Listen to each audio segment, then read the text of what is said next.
Ang mga flooring kasi may warranty rin yan. Ayoko nang yung makalat, tapos madumi, ayun. Pagising sa umaga, dapat nakaayos yung yung bed nila.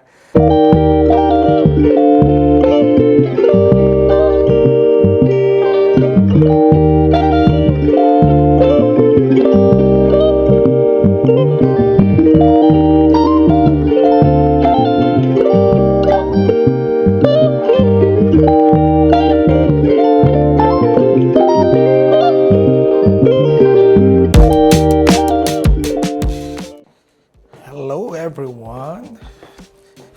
So mag-ano muna tayo, maglilinis. Linis tayo ng bahay dahil off ako ngayon. And of course, itong gagawin natin. Mag-steam tayo ng sahig. So, may mga advice kasi dito, most especially sa mga bagong bahay, na hindi advisable yung mga chemicals. So, ito is magwa 1 year na ito. Nasa apartment pa lang kami. Dito rin sa area namin is gumagamit na kami ng steam. Yeah. So, nag-invest ako nito kasi mas effective siya sa panlinis kaysa bumili ka ng mga chemicals. So ito, lagyan mo lang siya ng tubig, tapos hayaan mo munang uminit, and then madali siyang maka-remove ng stain kahit dito sa wall, anywhere na So mas effective siya. And at the same time, magagamit ko rin ito sa CR. Pag naglilinis ako, mas madali siyang makatanggal sa lutuan, sa loob ng sasakyan. Yan, ini-steam ko rin. So, ayun. So, samahan nyo akong maglinis ngayon ng bahay sa floor. Yan. It will not take, naman siya. Hindi naman siya magte-take ng time. So, lagyan ko lang siya ng tubig. Siya ng tubig.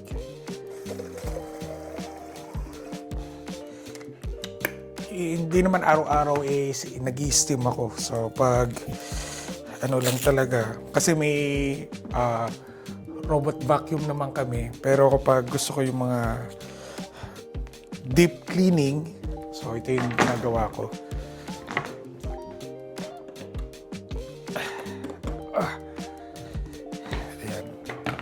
So, nagbiblink lang siya. Ayan. Kapag nag-steady yan, ibig sabihin is pwede na siyang gamitin. So, meron rin akong robot. Ayan. Pag alam mo na, pag may mga bisita, quick na mas malaking tulong siya. And, ngayon tapos nang maglinis yung robot. So lalagyan ko. May mga stain ka. Sabayan nyo muna ako maglinis ng bahay. Tingnan ko nga kung tapos na. Ayun. Ready na siya. So, mo lang siya. Wait. Parang tingnan.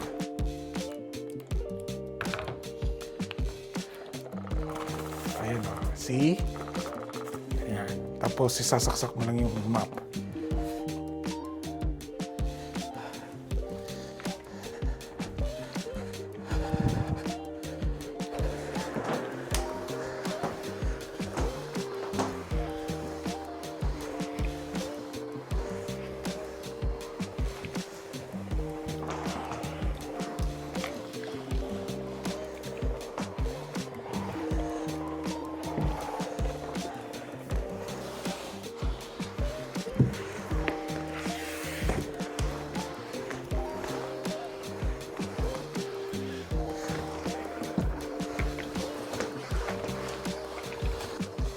So, gaya ng sinabi ko, hindi kami gumagamit ng chemicals. although nakakapagod to, pero satisfying siya. Kasi talagang natatanggal yung mga stain, most especially dito sa kitchen. Mga talsik ng mantika, mga sabaw. So instead na yung may ini-spray kang chemicals, mas maganda to. Tatanggal yung ano niya talaga. Alam mo yung pag naglalaba ka, natatanggal yung stain.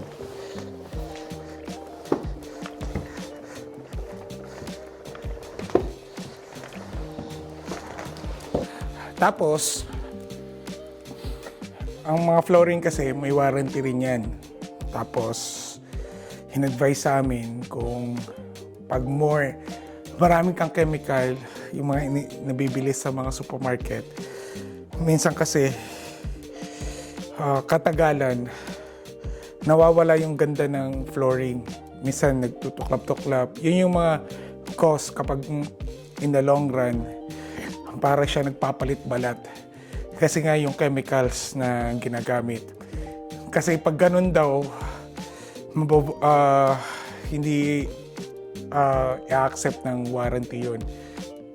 Pang matagalan naman to, pero pag gusto nyo talagang tumagal talaga, yung ganda ng flooring is ma-maintain, kailangan wala daw chemical. So, yun. Kaya napabili ako nag-invest ako dito ng tawag dito, steam. Tapos ito, lalo na ito, puro puti. Di ba? Hindi advisable rin yung chemicals niyan. So, ini-steam lang yan. Meron kasi itong mga different kinds of heads. Napapaltan to. Ito, napapaltan. Pang mga gilid. Ito, yung mga namumuong mga alikabok. I-ano mo lang siya. Ibabrush mo lang. Tapos natatanggal na. Yun.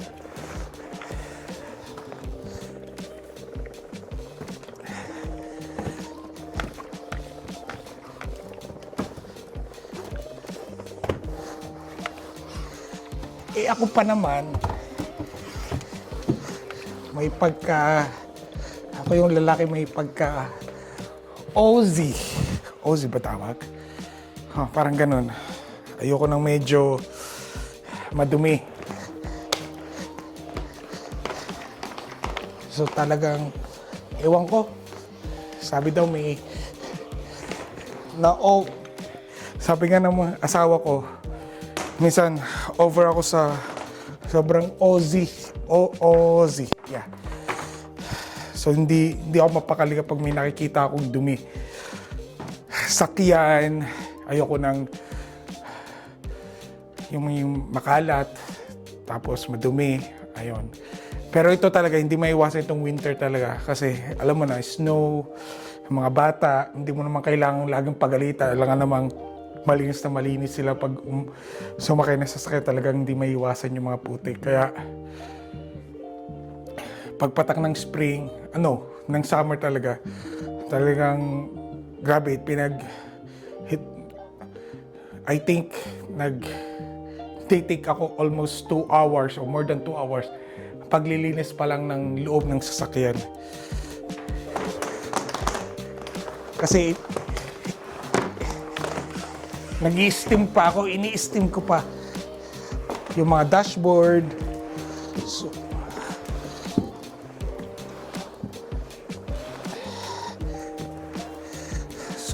sobrang Ozzy ako.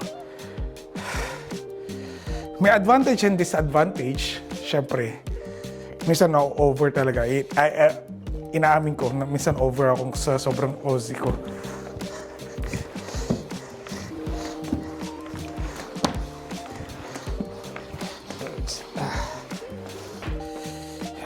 Minsan yun ang pinag-aawayan namin. Pinagtatalunan namin ng asawa ko.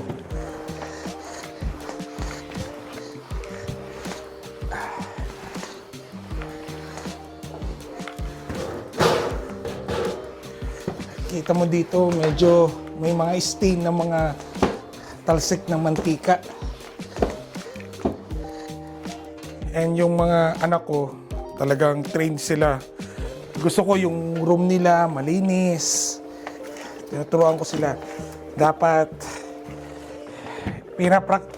bata pa lang tinuturuan ko na sila na pagising sa umaga, dapat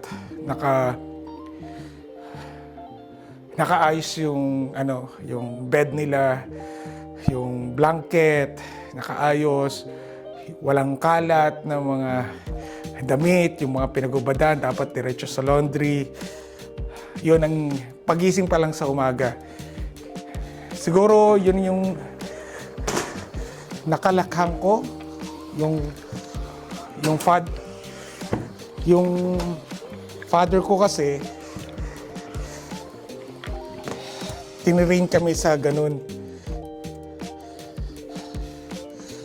Although mayroon kaming kasambahay, pero yung advice na yung kabilin-bili na ng mga parents ko na hindi lilinisin yung kwarto. So kami dapat na maglilinis. And then once in a while, minsan once a week or twice a week, pumapasok talaga ng room yung tatay ko to check kung maayos yung tupi ng mga damit sa aparador o cabinet. Chine-check niya talaga yun. Kung hindi, pag madumi, naku, mapapalo ka. So, in-explain naman ng father ko, dapat daw, in the beginning of the day, yung paglilinis pa lang, yung pag-arrange pa lang ng kama mo is an achievement mo na for starting the day. So, ibig sabihin lang, may na-achieve ka na pagising mo pa lang sa umaga. Kaya ako, pag nakalakahan ko na yun, nasasanay na ako pag gising, although nauna yung asawa ko pag gising, ina-arrange ko na yung blanket, huunan, wala. Yun, ganun talaga. Tapos nakagisnang ko, kami, pinapractice namin dito, ang pamilya namin, bago kami umalis or pumunta kami maglo-long drive or umalis lang kami, dapat walang may iwanang mga hindi nahugasan na pinggan. Ang reason kasi, gusto ko kasi pag uwi mo galing sa gala or sa anuman, syempre pagod ka na yan. Parang nakakadagdag kasi ng pagod na pagdating mo, may kalat pa sa bahay. Yung mga pinggan, and then, syempre, human behavior yan. Tatamadin ka, kumbaga sasabihin mo, later na lang, ganun. So, yun talaga, pinapractice namin yan dito na dapat bago umalis, magsimba man kami, or mga quick errands namin, dapat walang naiiwan na anumang dapat gawin pagbalik. Diba? Kasi ang sarap kaya pag umuwi ka ng bahay, wala kang iisipin pang gagawin, kundi magbihis at humilata, di ba? Kasi pagod ka na. And my kids, natutunan nila yun. Na kumbaga, na-discipline namin ng mga anak namin na ganun dapat, yung proper way. Kasi pag natutunan mo yun, paglaki nila, madadala nila yun, yung disiplina. Pagiging, hindi naman overlinis, pero at least, part yan ng training nila. Lalo pa ngayon, mga bata, Diyos ko. Pag nautusan mo, nako, magka-grumpy. Hindi pwede sa amin yun.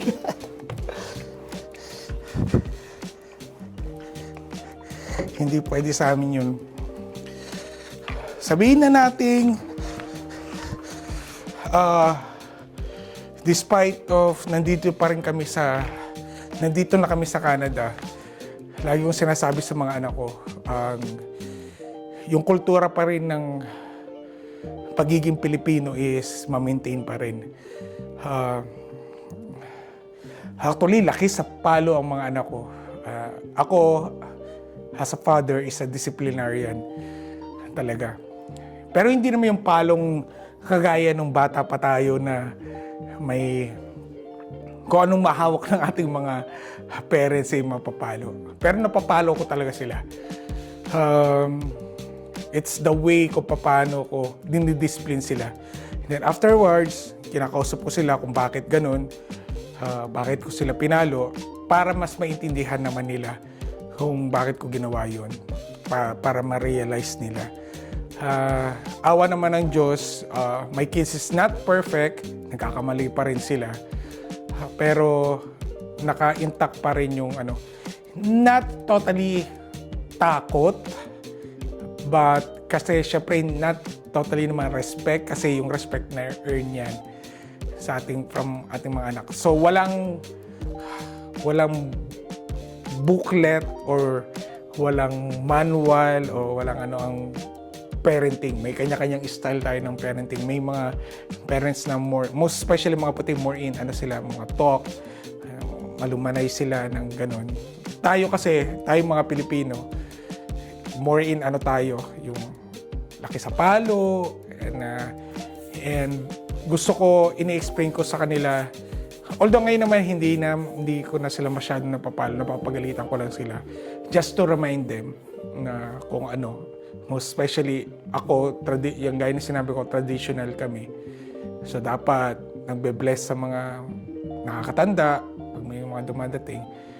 Kasi nakakalungkot isipin, unting-unting nawawala yan.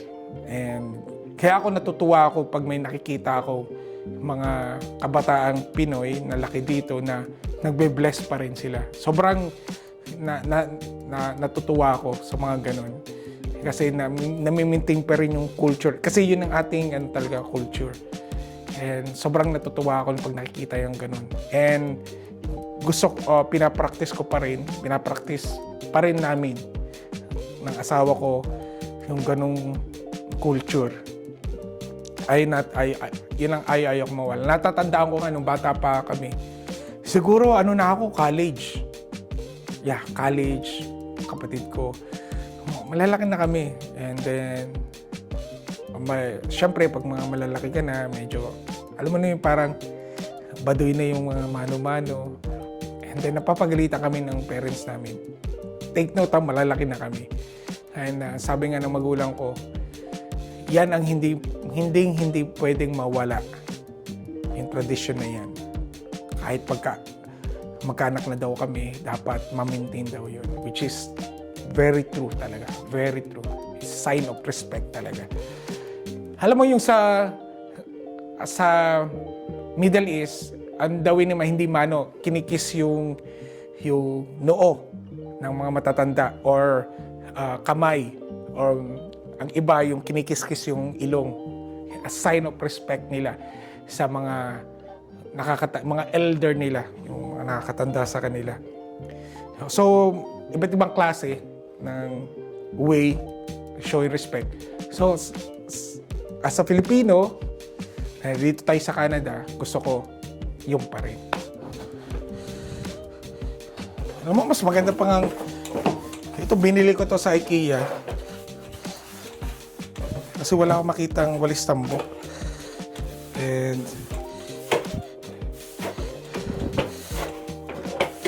tingnan nyo, sa sobrang kartihan ko, may pa kami, yung may robot vacuum na may vacuum pa akong ganito. Ito naman, more in, alam mo yung mga quick, i-vacuum ko na.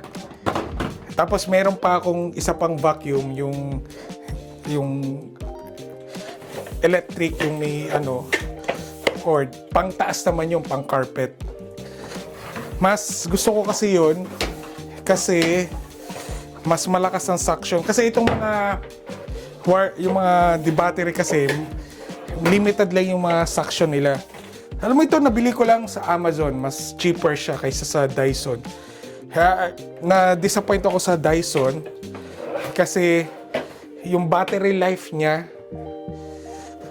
alam mo yung sobrang 5 minutes lang lobat na, o 10 minutes lobat na. And to take, hindi pa maximum yung suction na setting na ginagamit mo.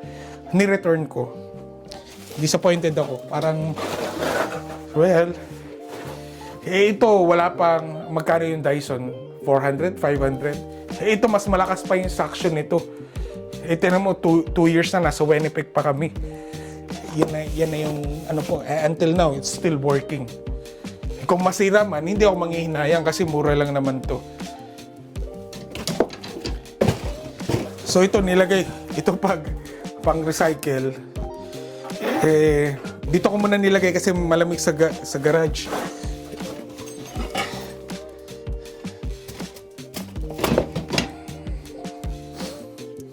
Ito dito nakatoka yung asawa ko. Kasi ito yung kanyang area. Pero minsan ako naglilinis dito.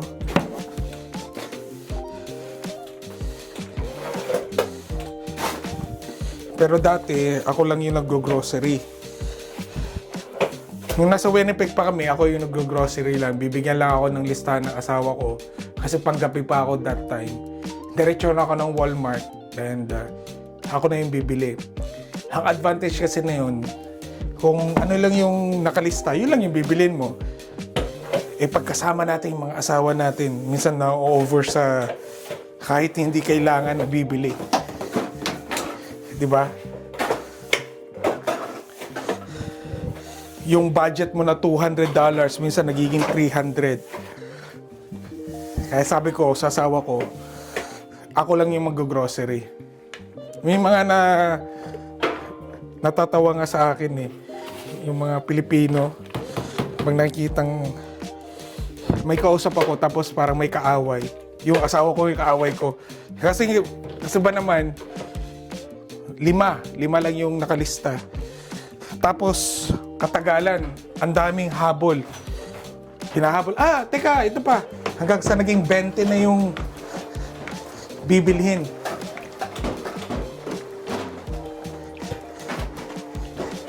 Now, over budget. Ayun, tapos na akong mag-steam, mag-map ng... Kita nyo? Yung dumi. Ayan. Ang kaganda nito, washable naman to. So, tatanggalin mo lang ito.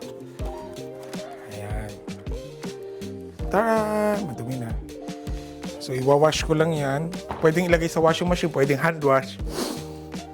Then, ang tataka pala nito is Bicel. Bicel ba? Oh, Bicel. Yan. Yan. Power steamer, heavy duty. Yan.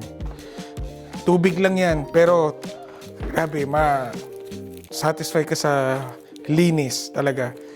Alam mo yung parang linis ng yung bagong bahay, something gano'n, yung malinis na malinis. Hindi siya makintab. Ayoko rin kasi ng makintab So, yun lang muna po ang pag-uusapan natin ngayon. Napakahaba ng ating vlog ko tungkol sa paglilinis at parenting. Ayun lang, nabanggit ko lang. Yun lang muna. Next na vlog, pag-usapan natin yung yung mga bills, monthly bills dito pag may bahay ka na. So yung comparison, compare yung utility bills natin sa Winnipeg, yung may bahay tayo doon sa Winnipeg, and utility bills mo yung nandito ka na sa Alberta. So exciting na na pag-uusapan natin, hopefully next week, kasi upload ko itong vlog na to this week. Wag sana lang ako tamadin na i-upload to. So, muli po, maraming po salamat sa mga nag-subscribe, nanood, at sa lahat po ng sumusuporta sa vlog nito for many years ago. Since 2019 na nagpa-vlog kami. Nag-start ng vlog. And kung hindi pa kayo nagsusubscribe, huwag nyo naman kalimutan mag-subscribe rin para bilang suporta, para updated kayo sa mga chismis sa buhay namin. So, yun lang po muna. And kita-kita ulit tayo sa susunod na mga vlog. At maglilinis pa ako sa taas. Mag-vacuum pa ako sa taas. Okay? Salamat po.